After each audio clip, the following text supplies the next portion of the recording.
A Vero Beach mother of 5 routinely visits Haiti to see her husband who runs a business there, but this time she almost didn't make it back.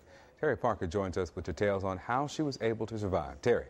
Victor, she was like so many others in her hotel room when the world turned upside down.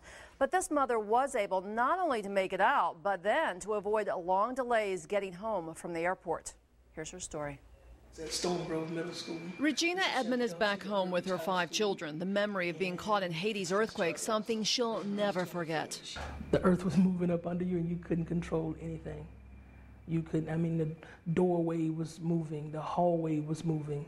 Edmond was staying at La Plaza in Port-au-Prince when the quake rocked her room. She and her husband raced for the door. By the time I got into the hallway, everything was falling. The pair made it outside where they, the staff, and other guests slept a fitful night in the parking lot. We had guards. They closed the gates down so no one could come in, but we couldn't get out either. Edmond said they couldn't believe there had been an earthquake. It was terrible. The aftershock was, I think, worse than the actual earthquake because they would happen so often. Every 10 minutes, something else would, shake and then fall. Then you'd hear the more screaming and the wailing and the whining, crying, trying to get into the gates and no one would let them in. The next day, she made a wise decision.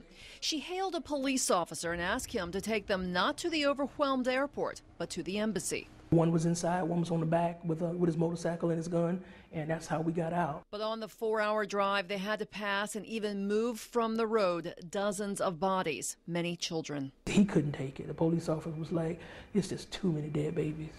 After 2 days at the embassy, Edmonds was one of the lucky to make it home. I feel blessed. There was no luck involved in that. Yeah. Regina Edmond went to Haiti this last time to renew the passport for her 6-year-old son. She says she's glad he wasn't there with her this time. Now, she does have confidence, she says, that Haiti will one day recover from this devastation.